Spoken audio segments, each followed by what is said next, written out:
Hello there. Welcome to whatever we're calling this show.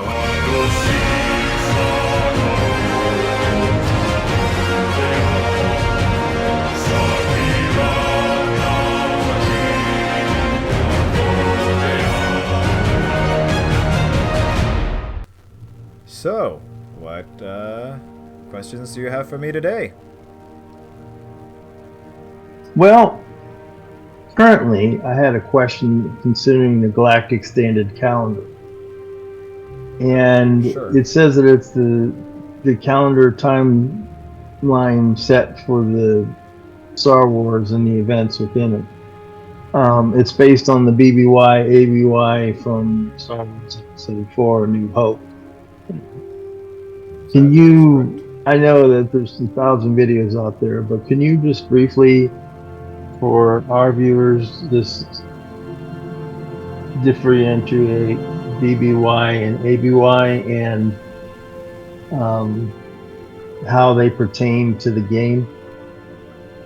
Uh, sure.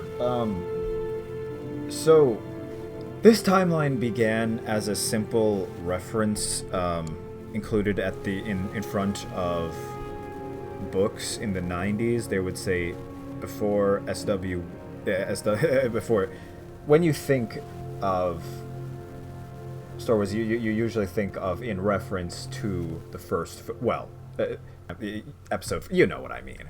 Um, However, as that progressed, they realized, oh wait, we need an in-universe calendar too. So, well, let's, for obvious reasons, you'd want to keep the same one. So they made that timeline around the Battle of Yavin, aka the climactic events of Episode 4.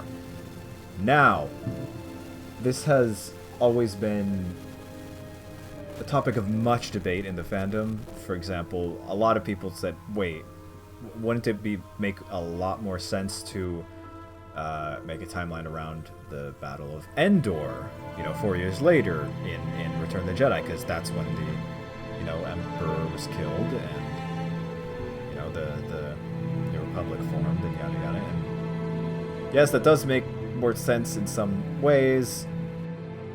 And then, like, once you start thinking about it, it's like, wait, so is it based on the Coruscant calendar? Like, is there a 10-month? Because some writers acted like it had a 10-month year. Some said no, it's the exact same as Earth. Others said no, there's 350 days. It's gotten convoluted, but you know what? No more so convoluted than trying to figure out real calendars. There's like Gregorian versus Julian versus there's a bajillion other Asian calendars. There's the Jewish calendar, yada yada yada. But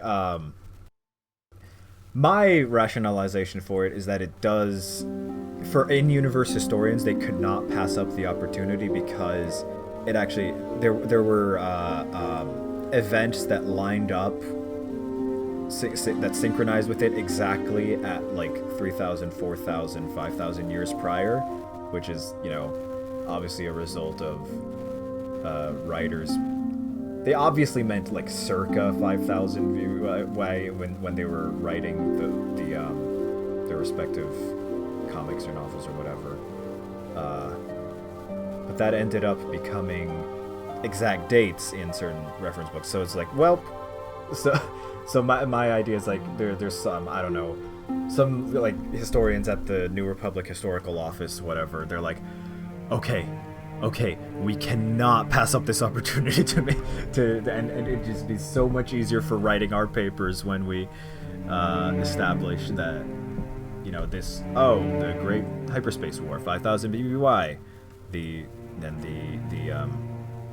I forget the name of the Exarchon stuff, 4,000 BBY. Now, in regards to how it ties to in-game stuff, unless I'm mistaken, the intro of everything at the beginning of SWTOR begins in 3642 BBY. I want to say that, yeah, because that's when the Cold War of the Republic and Sith Empire ends. But I believe at the moment 3626 BBY. So 16. So yeah, 16 years have passed in the game. Of course, 5 of those were your character was frozen in carbonite, but yeah, nobody seems to have aged, huh? No. Interestingly enough, I would have thought from the stress that they were under, they would have aged quite a bit. But You would imagine so, huh? But yeah, but no. So in that time period, they actually use, for example, if you watch the Journal of Master Nosdural, those. Do you know what I'm talking about? There were these lore videos released on the SWTOR like YouTube channel when the game came out. Actually narrated by oh my god, Bishop from Aliens, Lance Henriksen. He does a fantastic job. He's great actor, great voice actor as well. But I digress.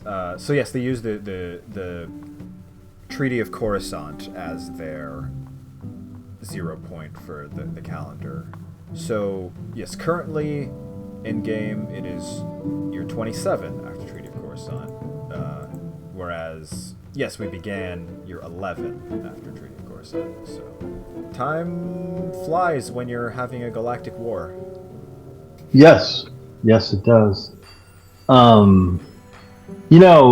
Folks, what we'll do is we'll include in the description below a link to those lore videos. Not all of them, one of them to get you started, but I think that would be fascinating. There's just a playlist. This is the first I've heard of them. Yeah, we can just put that down there. So we'll connect to that playlist, and you can eat up more lore. So, interesting to note, one more question about the timeline was I noticed that at 3956, the Knights of the Old Republic begins the game, and then it goes until 303 before the Treaty of Coruscant, and then the second game starts at 3951 BBY and goes to 298 before the Treaty of Coruscant. And I wasn't able to find anything that had a specific reference to the timeline in the game, other than a lot of the main characters are mentioned: Darth Malgus, Satil Shan, and the Great Galactic War, which you just spoke about. So it's an interesting conundrum, writing about something that is millennia old and maintaining the timelines necessary so that it all makes sense. Well, that's what us nerds do.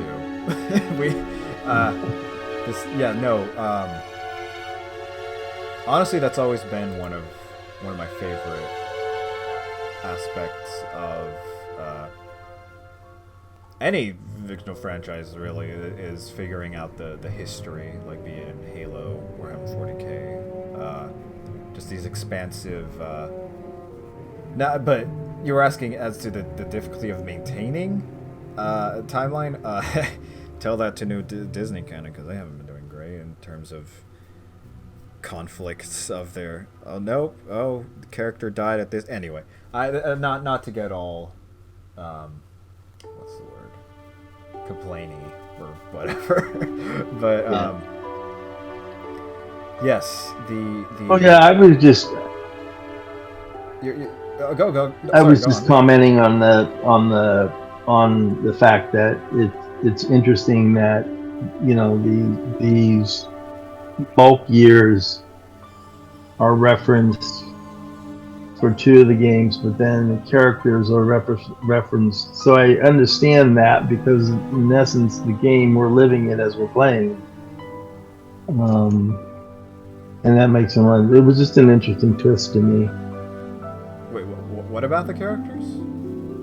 Like, on the timeline that I was looking at, it had Knights of the Old Republic 1, then Knights of the Old Republic 2, and then it didn't say in Star Wars The Old Republic starts here, and goes to here, it starts, the timeline starts to talk about the individual characters that are in the game and their time period. And I was just saying it made sense to me in doing it that way because the characters, we're living the characters as we're playing the game. Sure. Or maybe I haven't found it yet. I didn't see a specific year range for Star Wars: The Old Republic. Yeah, no, every character, begins in 3642, and current year until, BioWare says, okay, now we've gone farther, it's 3626. But that is, again, something I just find super fascinating in how this, I mean, some would argue it doesn't make sense, but how, the Republic is 25,000 years old. That here on Earth, we've only had written language for 4,000 years. It's just the sheer scale of it all is just mind-boggling. It is. Anyway, we're approaching the end. Any closing thoughts? No, I think we'll pick up the Yusong Long next time. We'll keep you titillated with little tidbits from then. But no, I think it's been a good discussion. I think even though it's been covered 100 times, you can hear something 100 times and not get it till you hear it that 101st time, and then you get it. So I think it's nice that we'll have an opportunity to share with you these more eclectic parts of the lore that is Star Wars. Well, that's why I'm here. Anyway, thank you for watching, and may the Force be with you always.